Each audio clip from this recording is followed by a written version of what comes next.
আমার ভাইরা, আল্লাহর নবী আব্দুল্লাহ ইবনে সাবিত রাদিয়াল্লাহু তাআলা আনহুর সামনে যখন বারবার ডাকতেছেন, আব্দুল্লাহ ইবনে সাবিত জবাব দেয় না। নবীজি পড়লেন ইন্না লিল্লাহি ওয়া ইন্না ইলাইহি রাজিউন।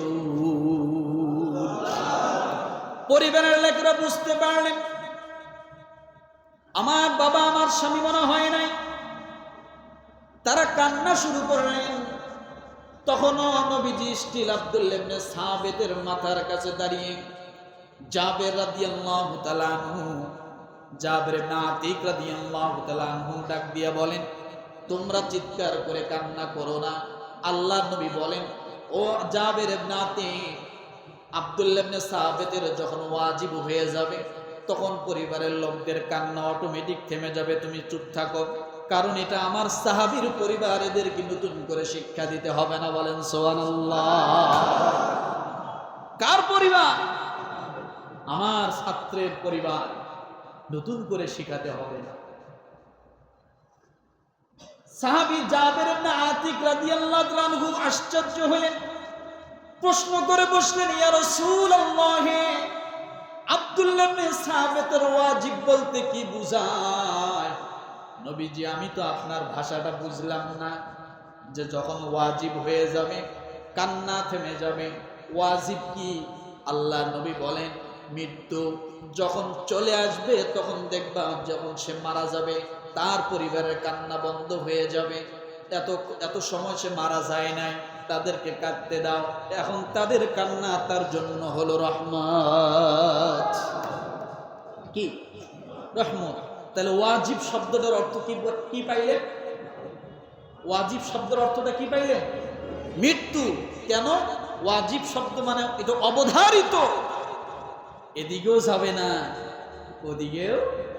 যখন যার জন্য লিফট হয়ে আসবে তখন সোজা তার দিকেই পতিত হবে। কথা ঠিক না? এই জন্য রাসূল বলছেন, যখন ওয়াজিব হবে তখন কান্না থেমে যাবে। ওয়াজিব মানে যখন মৃত্যু হবে। আমার ভাইরা, কিছুক্ষণ পর আব্দুল্লাহ ইবনে সাবিত দুনিয়া থেকে চলে গেল। এবার পরিবারের লোকজন ডাক দিয়ে বলেন, তার মেয়ে তার বাবার কাছে এসে ডাক দিয়ে বলেন, ও বাবা, এই মাত্র শুনলাম আপনি দুনিয়া থেকে চলে গেছেন।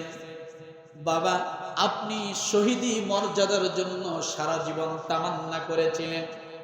আপনি তীর কিনেছেন, ধনুক কিনেছেন, আপনি যুদ্ধে যাওয়ার জন্য পোশাকগুলো ক্রয় করেছেন, সব কিছু আপনার জন্য রেডি হয়ে আছে।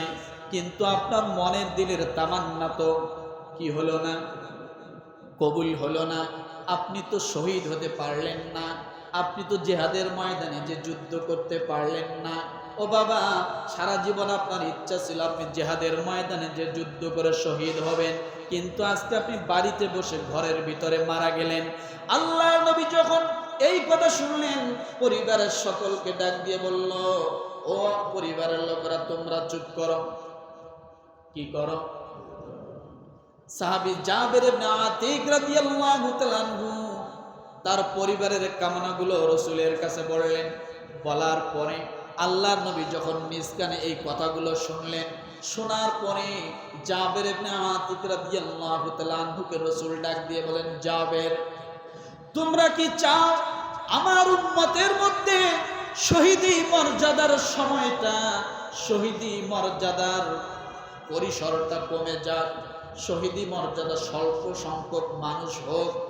ও জাবের ইবনে আতিক, আমি চাই না আমার উম্মতের মধ্যে শহীদি মর্যাদা খুব কম সংখ্যক হোক।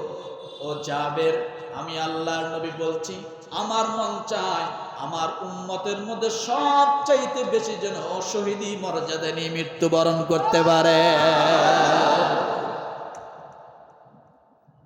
কি করতে পারে?